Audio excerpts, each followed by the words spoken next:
गुरु ब्रह्मा गुरु विष्णु गुरु देवो महेश्वर गुरु साक्षात् परब्रह्म तस्मै श्री गुरुवे नमः।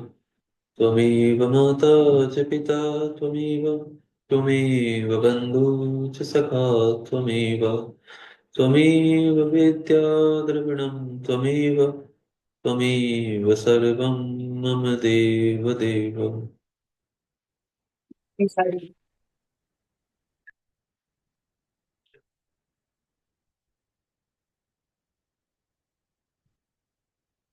यहाँ से 16वां अध्याय प्रारंभ होता है। इस अध्याय में ब्रह्मा जी की संतानों का वर्णन है तथा देवी सती और भगवान शिव की महत्ता का प्रतिपादन किया गया है। ब्रह्मा जी बोले, हे नारद, तदनंतर मैंने शब्द आदि सूक्ष्म भूतों का स्वयं ही पंचीकरण करके उसमें उनमें स्थूल आकाश, वायु, अग्नि, जल, पृथ्वी की सृष्टि की। पर्वतों, समुद्रों, वृक्षों और कला से लेकर युग पर्यंत कालों की रचना की। मुनि, उत्पत्ति और विनाश वाले और भी बहुत से पदार्थों का मैंने निर्माण किया, परंतु इससे मुझे संतोष नहीं हुआ। तब सांब शिव का ध्यान करके मैंने साधना परायण पुरुषों की सृष्टि की। अपने दोनों नेत्रों से मरीचि को, हृदय से भृगु को, सिर से अंगीरा को, व्यान वायु से मुनि श्रेष्ठ पुलह को, उदान वायु से पुरत्स को, समान वायु से ऋषि वशिष्ठ को, अपान से क्रतु को, दोनों कानों से अत्रि को, प्राणवायु से दक्ष को, गोद से आप को तथा छाया से कर्दम मुनि को उत्पन्न किया और संकल्प से समस्त साधनों के साधन स्वरूप धर्म को उत्पन्न किया। हे मुनि श्रेष्ठ, इस प्रकार महादेव जी की कृपा से इन उत्तम साधकों की सृष्टि करके मैंने अपने आप को कृतार्थ समझा। हे तात, तत्पश्चात संकल्प से उत्पन्न हुआ धर्म मेरी आज्ञा से मानव रूप धारण करके उत्तम साधकों के द्वारा आगे प्रवर्तित हुआ। हे मुनि, इसके बाद मैंने अपने विभिन्न अंगों से देवता, असुर आदि असंख्य पुत्रों की सृष्टि की और उन्हें भिन्न भिन्न शरीर प्रदान किए। हे मुनि, तदनंतर अंतर्यामी भगवान शंकर की प्रेरणा से अपने शरीर को दो भागों में विभक्त करके मैंने दो रूपों वाला मैं दो रूपों वाला हो गया। हे नारद, आधे शरीर से मैं स्त्री हो गया और आधे से पुरुष। उस पुरुष ने उस स्त्री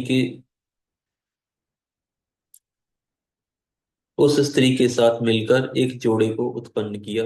उस जोड़े में जो पुरुष था वही स्वयंभू मनु के नाम से प्रसिद्ध हुए। स्वयंभू मनु उच्च कोटि के साधक हुए तथा जो स्त्री थी वह शतरूपा कहलाई। वह योगिनी एवं तपस्विनी हुई। हे तात, मनु ने वैवाहिक विधि से अत्यंत सुंदरी शतरूपा का पाणी ग्रहण किया और उनसे वे सृष्टि उत्पन्न करने लगे। उन्होंने शतरूपा से प्रियव्रत और उत्तानपाद नामक दो पुत्र और तीन कन्याएं उत्पन्न की। कन्याओं के नाम थे आकुति, देवहूति और प्रसूति। मनु ने आकुति का विवाह प्रजापति रुचि के साथ किया। मंजली पुत्री देवहूति कर्दम को ब्याह दी और उत्तानपाद की सबसे छोटी बहन प्रसूति प्रजापति दक्ष को दी। उनमें प्रसूति की संतानों से समस्त चराचर जगत व्याप्त है। रुचि के द्वारा आकुति के गर्भ से यज्ञ और दक्षिणा नामक स्त्री पुरुष का जोड़ा उत्पन्न हुआ। यज्ञ से दक्षिणा के गर्भ से 12 पुत्र हुए। हे मुनि, कर्दम द्वारा देवहूति के गर्भ से बहुत सी पुत्रियां उत्पन्न हुई। दक्ष से 24 कन्याएं हुई।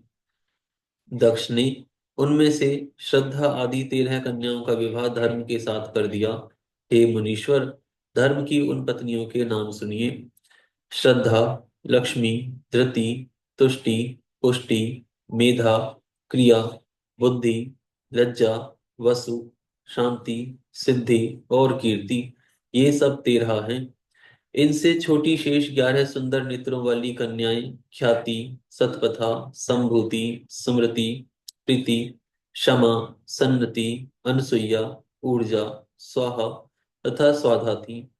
भृगु, भव, मरीचि, मुनि, अंगिरा, पुलस्त्य, पुलह, मुनि श्रेष्ठ, क्रतु, अत्रि, वशिष्ठ, वहनिल और पितरों ने क्रमशः इन ख्याति आदि कन्याओं का पाणी ग्रहण किया। भृगु आदि मुनि श्रेष्ठ साधक हैं। इनकी संतानों से समस्त त्रिलोक्य भरा हुआ है। इस प्रकार अंबिकापति महादेव जी की आज्ञा से प्राणियों के अपने पूर्व कर्मों के अनुसार असंख्य श्रेष्ठ द्विज उत्पन्न हुए। कल्प भेद से दक्ष की 60 कन्याएं बताई गई हैं। दक्ष ने उनमें से 10 कन्याएं धर्म को, 27 कन्याएं चंद्रमा को और 13 कन्याएं कश्यप को विधि पूर्वक प्रदान कर दी। हे नारद, उन्होंने 4 कन्याओं का विवाह श्रेष्ठ रूप वाले ताक्षर्य के साथ कर दिया। उन्होंने भृगु, अंगिरा और कृशाश्व को दो दो कन्याएं अर्पित की। उन उन स्त्रियों तथा पुरुषों से बहुत सी चराचर सृष्टि हुई। हे मुनि श्रेष्ठ, दक्ष ने महात्मा कश्यप को जिन 13 कन्याओं का विधि पूर्वक दान किया था, उनकी संतानों से सारा त्रैलोक्य व्याप्त हो गया। स्थावर और जंगम कोई भी सृष्टि ऐसी नहीं जो उनकी संतानों से शून्य हो। देवता, ऋषि, दैत्य, वृक्ष, पक्षी, पर्वत तथा तृणलता आदि सभी कश्यप पत्नियों से पैदा हुए। इस प्रकार दक्ष कन्याओं की संतानों से सारा चराचर जगत व्याप्त हो गया। पाताल से लेकर सत्यलोक पर्यंत समस्त ब्रह्मांड निश्चय ही उनकी संतानों से सदा भरा रहता है, कभी रिक्त नहीं होता। इस प्रकार भगवान शंकर की आज्ञा से ब्रह्मा जी ने भली भांति सृष्टि की। पूर्व काल में सर्वव्यापी शंभु ने जिन्हें तपस्या के लिए प्रकट किया था, रुद्रदेव के रूप में उन्होंने त्रिशूल के अग्रभाग पर रखकर उनकी सदा रक्षा की। वे ही सती देवी लोकहित का कार्य संपादित करके करने के लिए राजा दक्ष से प्रकट हुई। उन्होंने भक्तों के उद्धार के लिए अनेक लीलाएं की, जिनका वामांग बैकुंठ विष्णु है, दक्षिण भाग स्वयं मैं हूँ, और रुद्र जिनके हृदय से उत्पन्न है, उन शिव जी को 3 प्रकार का कहा गया है। मैं, ब्रह्मा, विष्णु और रुद्र 3 गुणों से युक्त कहे गए हैं, किंतु परम ब्रह्मा, अव्यय शिव एवं सदा निर्गुण किंतु परम ब्रह्मा, अव्यय शिव स्वयं सदा निर्गुण ही रहते हैं। विष्णु सत्वगुण, मैं रजोगुण और रुद्र तमोगुण वाले कहे गए हैं। लोकाचार में ऐसा व्यवहार नाम के कारण किया जाता है, किंतु वस्तु तत्व इससे सर्वथा भिन्न है। विष्णु जी अंतःकरण से तमोगुण और बाहर से सत्वगुण से युक्त माने गए हैं। रुद्र अंतःकरण से सत्वगुण और बाहर से तमोगुण वाले हैं। और हे मुनि, मैं सर्वथा रजोगुण वाला ही हूँ। ऐसे ही सुरा देवी रजोगुणी हैं, वे सती देवी सत्व स्वरूपा हैं और लक्ष्मी तमोमयी हैं। इस प्रकार पराम्बा को भी 3 रूपों वाली जानना चाहिए। इस प्रकार देवी शिवा ही सती होकर भगवान शंकर से ब्याही गई, किंतु पिता के यज्ञ में पति के अपमान के कारण उन्होंने अपने शरीर को त्याग दिया और फिर उसे ग्रहण नहीं किया। वे अपने परम पद को प्राप्त हो गईं। तत्पश्चात देवताओं की प्रार्थना से वे ही शिवा पार्वती से प्रकट हुई और बड़ी भारी तपस्या करके उन्होंने पुनः भगवान शिव को प्राप्त कर लिया। हे मुनीश्वर, इस जगत में उनके अनेक नाम प्रसिद्ध हुए। उनके कालिका, चंडिका, भद्रा, चामुंडा, विजया, जया, जयंती, भद्रकाली, दुर्गा, भगवती, कामाख्या, कामदा, अम्बा, मुडानी और सर्वमंगला आदि अनेक नाम हैं, जो भोग और मोक्ष देने वाले हैं। ये नाम उनके गुण और कर्मों के अनुसार हैं।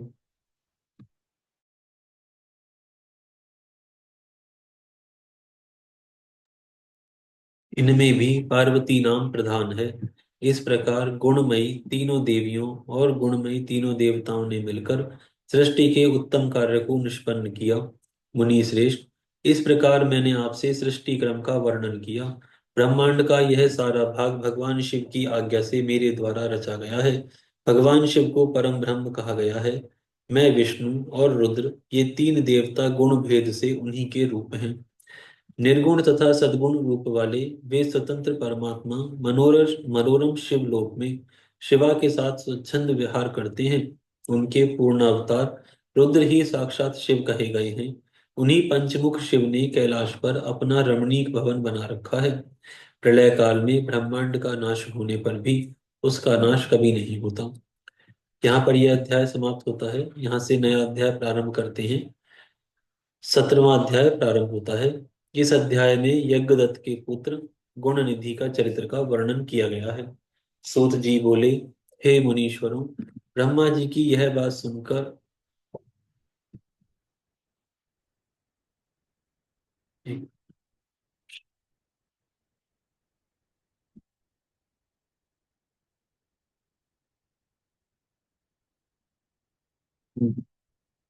सूत जी बोले, हे मुनीश्वरों, ब्रह्मा जी की यह बात सुनकर नारद जी ने विनय पूर्वक उन्हें प्रणाम करके पुनः पूछा। नारद जी बोले, भक्त वत्सल भगवान शंकर कैलाश पर्वत पर कब गए और महात्मा कुबेर के साथ उनकी मैत्री कब हुई? परिपूर्ण मंगल विग्रह महादेव जी ने वहां क्या किया? यह सब मुझे बताइए। इसे सुनने के लिए मुझे बड़ी उत्सुकता है। ब्रह्मा जी बोले, हे नारद, मैं चंद्रमौली भगवान शंकर के चरित्र का वर्णन करता हूँ। वे जिस प्रकार कैलाश पर्वत पर गए और कुबेर की उनके साथ मित्रता हुई, यह सब सुनिए। कौंपिल्य नगर में सोमयाग करने वाले कुल में उत्पन्न यज्ञ विद्या विशारद यज्ञदत्त नाम का एक दीक्षित ब्राह्मण था। वह वेद वेदांग का ज्ञाता, प्रबुद्ध, वेदांत आदि में दक्ष, अनेक राजाओं से सम्मानित, परम उदार एवं यशस्वी था।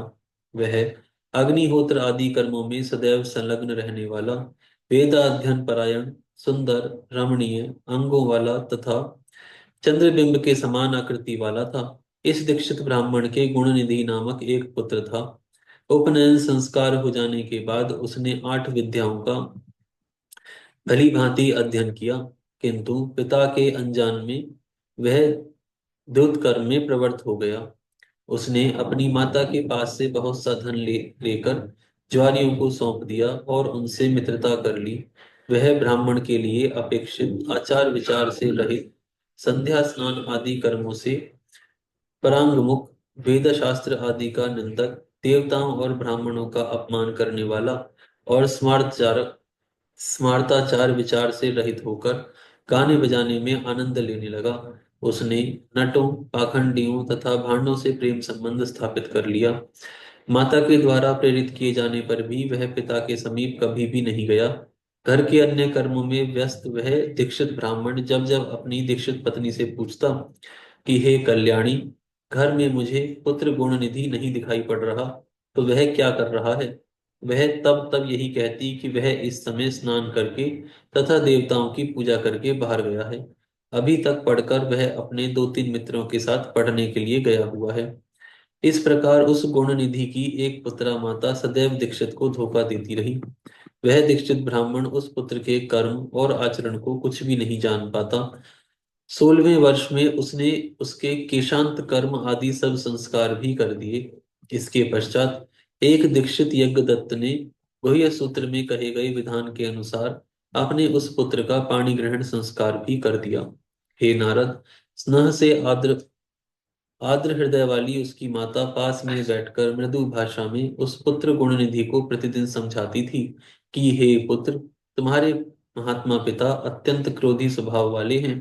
यदि वे तुम्हारे आचरण को जान जाएंगे तो तुमको और मुझको दोनों को मारेंगे।